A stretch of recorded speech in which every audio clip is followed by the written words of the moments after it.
Kitab Kejadian pasal 31 dengan perikop atau judul Yakub lari meninggalkan Laban. Pasal 31 ayat ke-1. Kedengaranlah kepada Yakub anak-anak Laban berkata demikian, Yakub telah mengambil segala harta milik ayah kita dan dari harta itulah ia membangun segala kekayaannya. Kedua, lagi kelihatan kepada Yakub dari muka Laban bahwa Laban tidak lagi seperti yang sudah-sudah kepadanya. Ketiga, lalu berfirmanlah Tuhan kepada Yakub, pulanglah ke negeri nenek moyangmu dan kepada kaummu, dan aku akan menyertai engkau.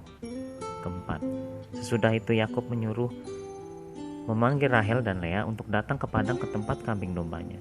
Kelima, lalu ia berkata kepada mereka, telah kulihat dari muka ayahmu bahwa ia tidak lagi seperti yang sudah-sudah kepadaku, tetapi Allah ayahku menyertai aku. Keenam, juga kamu sendiri tahu bahwa aku telah bekerja sekuat-kuatku pada ayahmu. Ketujuh, tetapi ayahmu telah berlaku curang kepadaku dan telah 10 kali mengubah upahku, tetapi Allah tidak membiarkan dia berbuat jahat kepadaku.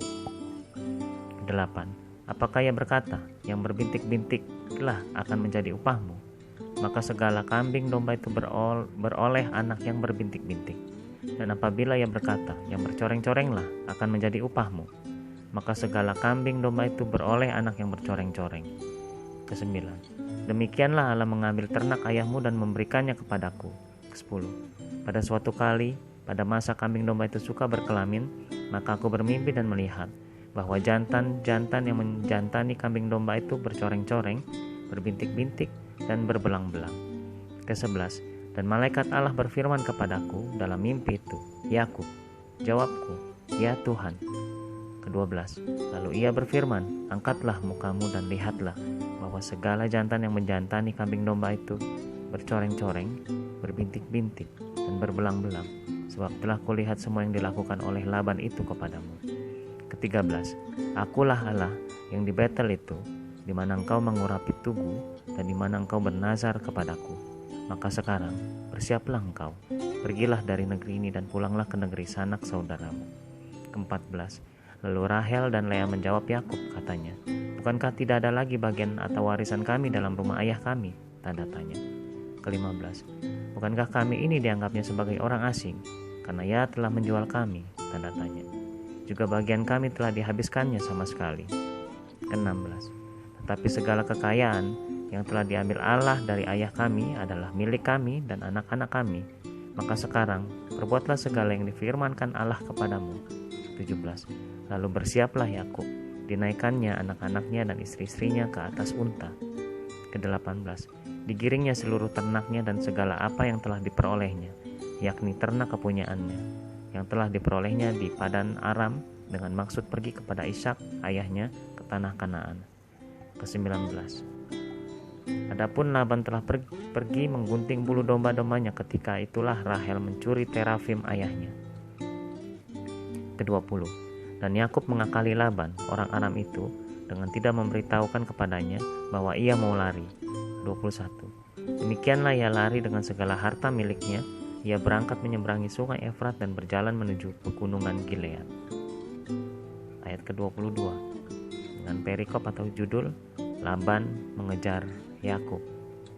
Ayat 22. Ketika pada hari ketiga dikabarkan kepada Laban bahwa Yakub telah lari. Ke-23. Dibawanyalah sanak saudaranya bersama-sama. Dikejarnya Yakub 7 hari perjalanan jauhnya. Lalu ia dapat menyusulnya di pegunungan Gilead. Ke-24. Pada waktu malam datanglah Allah dalam suatu mimpi kepada Laban, orang Aram itu.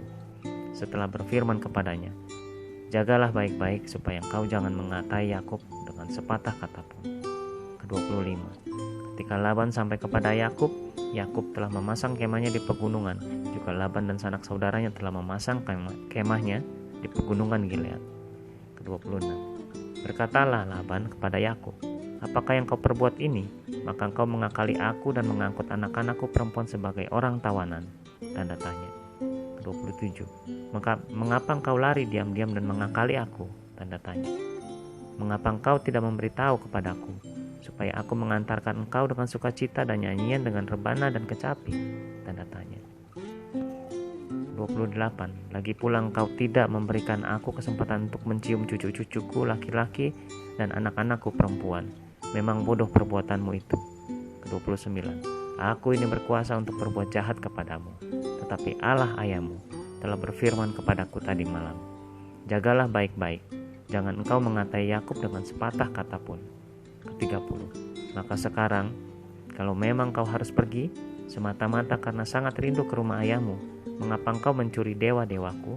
Tanda tanya. Ke-31. Lalu Yakub menjawab Laban, aku takut karena pikirku jangan-jangan kau merampas anak-anakmu itu daripadaku. Ke-32. Tetapi pada siapa engkau menemui dewa-dewamu itu? Janganlah ia hidup lagi. Periksalah di depan saudara-saudara kita segala barang yang ada padaku dan ambillah barangmu. Sebab Yakub tidak tahu bahwa Rahel yang mencuri terafim itu. 33. Lalu masuklah Laban ke dalam kemah Yakub dan ke dalam kemah Lea dan ke dalam kemah kedua budak perempuan itu, tetapi terafim itu tidak ditemuinya. Setelah keluar dari kemah Lea, ia masuk ke dalam kemah Rahel.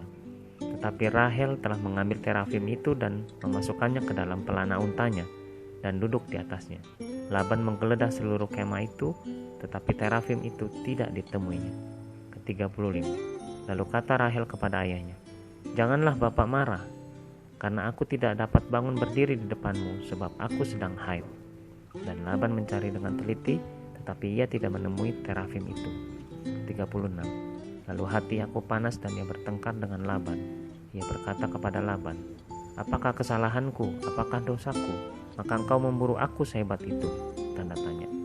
Engkau telah menggeledah segala barangku, sekarang apakah yang kau temui dari segala barang rumahmu?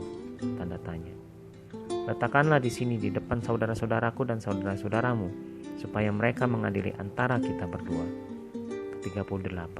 Selama 20 tahun ini aku bersama-sama dengan engkau, domba dan kambing betinamu tidak pernah keguguran dan jantan dari kambing dombamu tidak pernah aku makan. Ke-39. Yang diterkam oleh binatang buas tidak pernah kubawa kepadamu.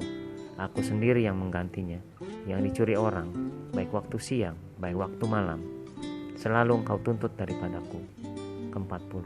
Aku dimakan panas hari waktu siang dan kedinginan waktu malam, dan mataku jauh daripada tertidur. Ke-41. Selama 20 tahun ini aku di rumahmu. Aku telah bekerja padamu 14 tahun lamanya untuk mendapatkan kedua anakmu dan 6 tahun untuk mendapat ternakmu, dan engkau telah 10 kali mengubah upahku. Ke-42. Seandainya Allah ayahku, Allah Abraham yang disegani oleh Ishak tidak menyertai aku, tentulah engkau sekarang membiarkan aku pergi dengan tangan hampa. Tetapi kesengsaraanku dan jerih payahku telah diperhatikan Allah, dan ia telah menjatuhkan putusan tadi malam. Ayat 43 dengan perikop atau judul perjanjian antara Yakub dan Laban. Ayat 43. Lalu Laban menjawab Yakub, perempuan-perempuan ini anakku dan anak-anak lelaki ini cucuku dan ternak ini ternakku. Bahkan segala yang kau lihat di sini adalah milikku. Jadi apakah yang dapat kuperbuat sekarang kepada anak-anakku ini atau kepada anak-anak yang dilahirkan mereka? Tanda tanya. 44. Maka sekarang marilah kita mengikat perjanjian aku dan engkau, supaya itu menjadi kesaksian antara aku dan engkau. 45. Kemudian Yakub mengambil sebuah batu dan didirikannya menjadi tugu. 46. Selanjutnya berkatalah Yakub kepada sanak saudaranya, kumpulkanlah batu. Maka mereka mengambil batu dan membuat timbunan, lalu makanlah mereka di sana di dekat timbunan itu. 47. Laban menamai timbunan batu itu Yegar Sahaduta, tetapi Yakub menamainya Galet. 48. Lalu kata Laban, timbunan batu inilah pada hari ini menjadi kesaksian antara aku dan engkau. Itulah sebabnya timbunan ini dinamainya Galet. 49. Dan juga Mispa, sebab katanya, Tuhan kiranya berjaga-jaga antara aku dan engkau, apabila kita berjauhan. 50. Jika engkau mengaibkan anak-anakku dan jika engkau mengambil istri lain di samping anak-anakku itu, ingatlah, walaupun tidak ada orang dekat kita, Allah juga yang menjadi saksi antara aku dan engkau. 51. Selanjutnya kata Laban kepada Yakub, inilah timbunan batu dan inilah tugu yang kudirikan antara aku dan engkau. 52. Timbunan batu dan tugu inilah menjadi kesaksian, bahwa aku tidak akan melewati timbunan batu ini mendapatkan engkau, dan bahwa engkau pun tidak akan melewati timbunan batu dan tugu ini mendapatkan aku, dengan berniat jahat. Ke-53.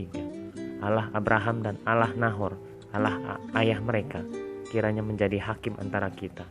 Lalu Yakub bersumpah demi yang disegani oleh Ishak ayahnya. Ke-54. Dan Yakub mempersembahkan korban sembelihan di gunung itu. Ia mengundang makan sanak saudaranya. Lalu mereka makan serta bermalam di gunung itu. Ke-55. Keesokan harinya, pagi-pagi Laban mencium cucu-cucunya dan anak-anaknya, serta memberkati mereka. Kemudian pulanglah Laban kembali ke tempat tinggalnya.